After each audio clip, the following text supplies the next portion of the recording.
Okay guys, update sa ginagawa nating water dispenser. Ah, Ito yung thermostat sa palamigan niya, tubig. Bali yan sira nito is yung water tank niya basag. Basag dito sa may pinakataas. Kaya pag umano yung tubig dito, dito siya lulusot eh. Ayan, mataas. Bali basag siya dito, lumulusot na lang. Kaya nabababad, maraming tubig yung hindi lang siya basta tulo, talagang buhos ng tubig. Kaya ginawa natin, tinanggal na lang natin yung hose niya. Ayan, nilagyan na lang natin ng takip. Ngayon wala na sa painitan, dinisable na natin itong painitan. Bali sa cooler na lang niya, sa malamig ang gagana. Bali ito yung pinaka hose niyan, kaya wala na siyang tulo. Ayan o. Kasi ito yung butas nung sa painitan, ayun yung butas nung para sa papunta sa ano natin, pampalamig na tubig. Bali dyan na lang siya dinisable ko na rin. Bali dinerekta ko na yun dito yung pinaka power niya. Bali yung sa power ng heater is wala na, sa cooler na lang to. Ito yung pinakamotor nung ano natin. Ang problema, gumana siya saglit lang kasi pumitik yung relay. Yung relay dito sa may baba ng motor, relay, saka yung overload nya, bumaksak yung power kasi yung binunot ko, grabe yung basa, ang daming tubig dito. Nagkaroon na siya ng karoon na siya ng umido. Yan, umido yan. Kailangan na gagawin ko dito, lilihain ko pa yan.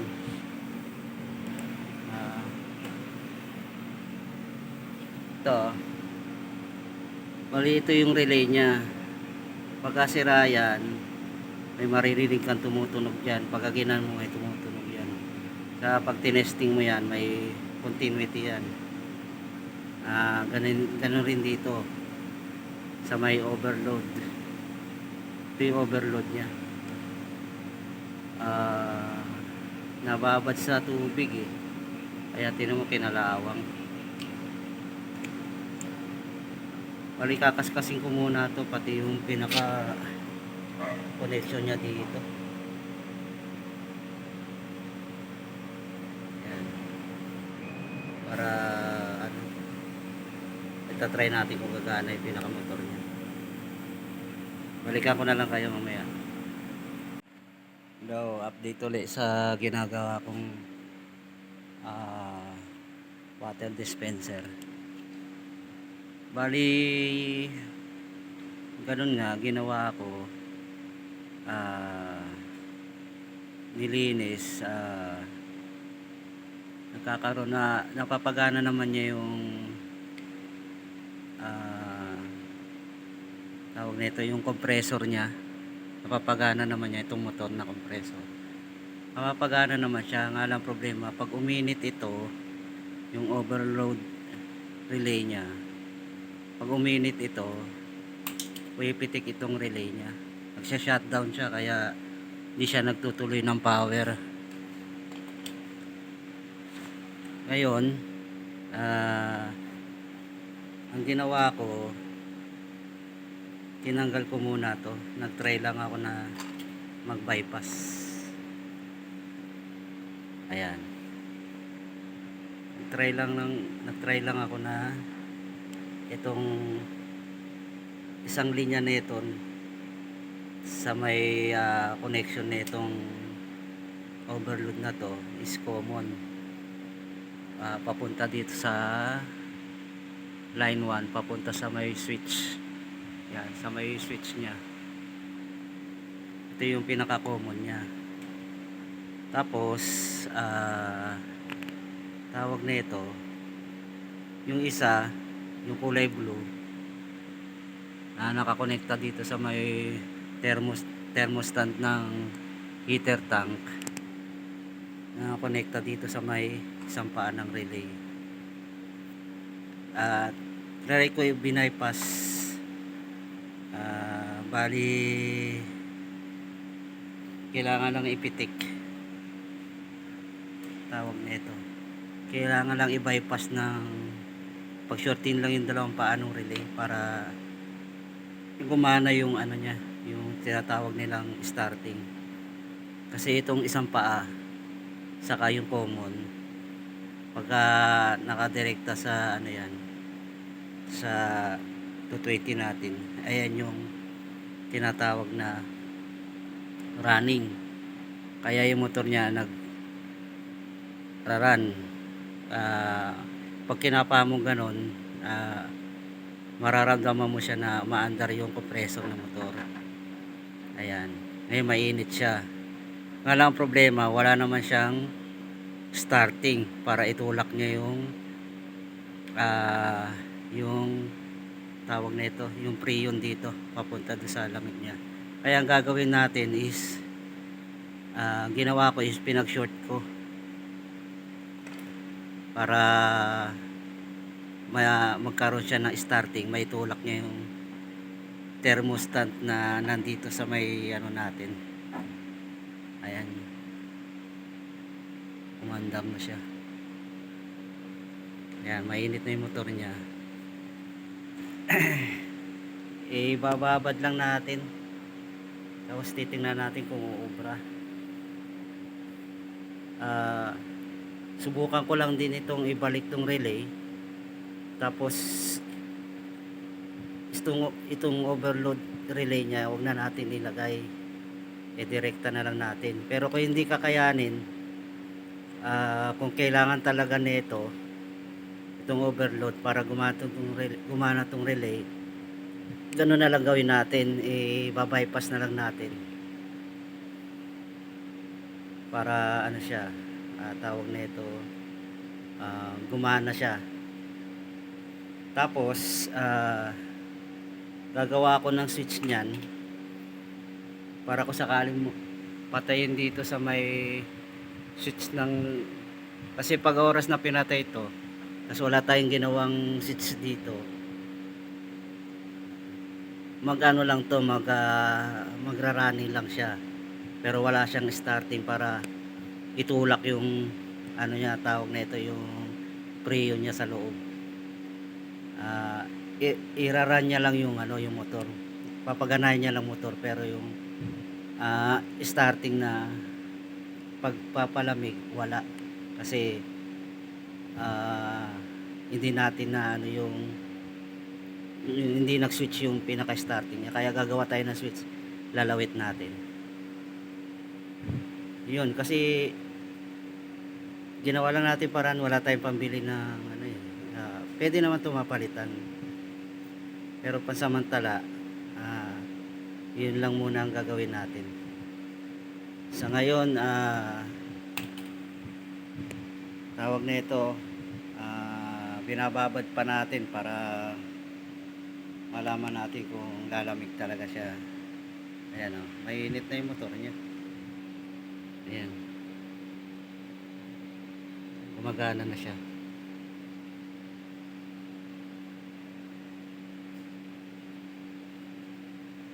Ayan, naano lang to, nasira lang kasi sabi nga nila is malakas yung ano,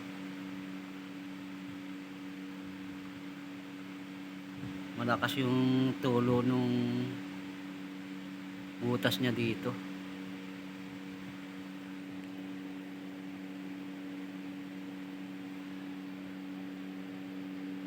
Ayan, malakas yung tulo niya. Ganun na lang gagawin natin, babypass natin. para gumana yung ano, yung compressor niya, compressor ng motor. Ngayon wala na siyang tulo. Hinintay lang natin lumamig. Ayan, medyo malamig na siya. Good. Konting-konti pa. Ayan. Dahil sira yung ano niya, i-direkta na lang natin. Ito na lang gagawin natin, direkta. Sabay, ano, takpan na lang natin.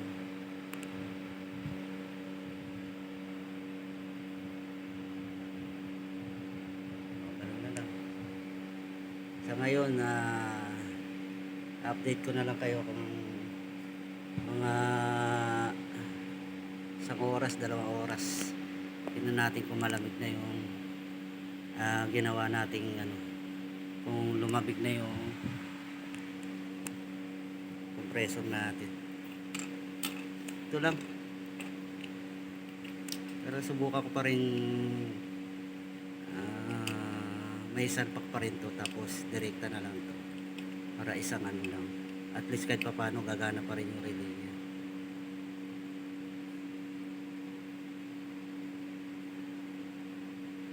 Ano na lang. Kaya na guys, bumalik ulit tayo.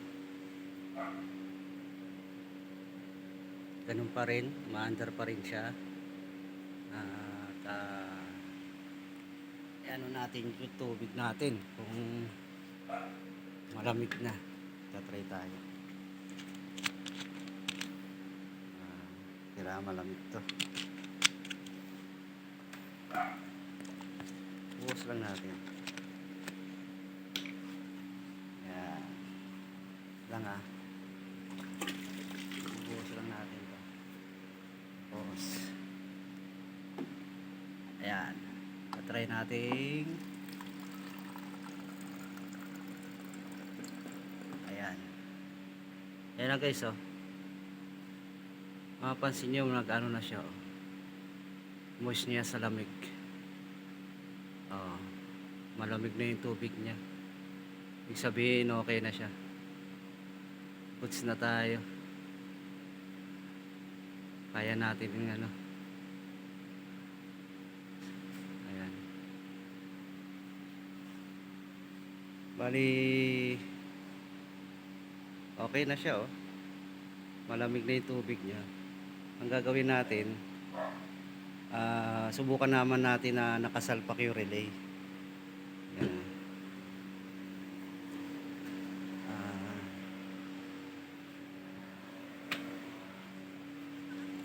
Subukan naman natin isalpak tong relay. Itong relay lang kasi itong overload niya is wala na. Pagka uminit siya, kaya niyang papitikin tong ano na to, itong relay na to. Kaya ang gagawin natin, itong relay lang, tapos sabay nakadirekta siya doon sa wire. Try natin yun. Okay? Okay, balikan ko na kayo ulit. Tuloy natin sa ano, sa dispenser natin. Bali kailangan talaga palitan to. Kasi pag wala to, hindi rin gagana yung relay natin. Kailangan talaga meron nito. Sa ngayon, maandar uli yung motor natin. Ganun ulit ginawa ko. Ayan, yung nasa taas yung common, tapos naglagay ako ng 2 wire dito sa 2 to. Ayan yung, ito yung switch nung starting. Dapat ang switch nya push button lang. Nahanap pa tayo ng push button. Sa ngayon, ang gagawin lang natin pagtitikitin, as yung isa nakadirekta na sa pinaka ano natin switch. Ayan, Sample lang ha, sasample lang ko kayo. Kunwari, tanggalin natin saksakan. Yan, tinanggalan natin. Ngayon, saksak ulit natin. Ito. Yan. Gagana lang yung running ng motor. Nagra-run lang yung motor. Pero hindi gumagana yung ano natin. Yung compressor. Gumagana siya pero wala siyang starting. Ito ang sinasabi ko. Gagawin natin dyan, pagtitikitin lang natin para mag ano yung starting niya, at tas huwag natin i-steady, tanggalin kaagad natin. Ayan o. Ayan, gumana na yung, ayan, nag-run na siya, nag-start na siya. Minute na rin yung ano nyo. Ayan, diyan siya magpapa lamig ngayon ng tubig.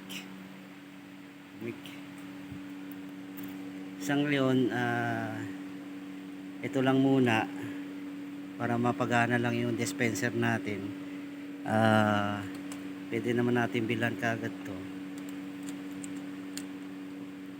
Pabili lang tayo nito kasi yung relay niya okay pa eh. Sira itong relay na to pagka narinig mo, pagka inalog mo may tumutunog na.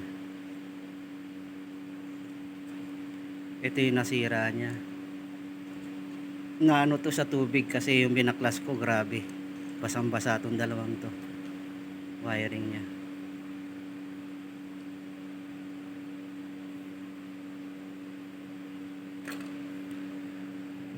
Ayan o.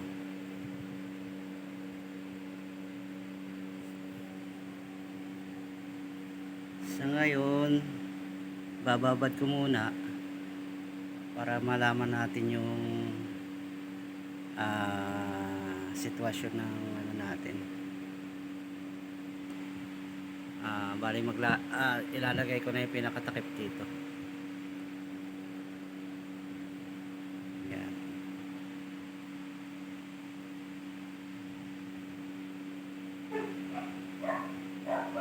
Okay.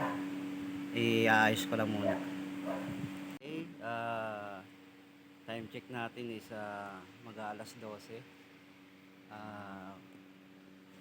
Bali kinabit na natin lahat, tapos sinaksak natin. Mga alas 11 yun.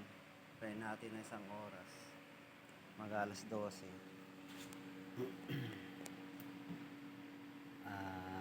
Nag-ano lang tayo. Yan. Ngayon,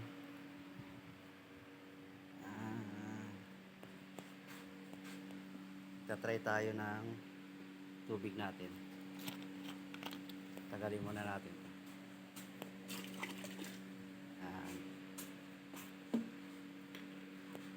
Okay.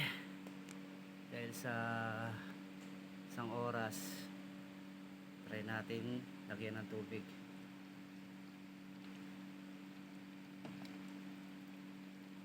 Ayan o.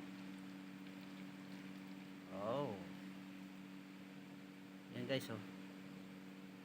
Kita mo na. Malamig na siya oh.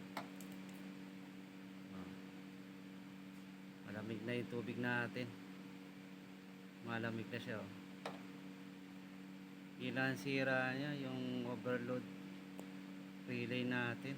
Pati yung relay puwepitik, buwabaksak siya. Ayan.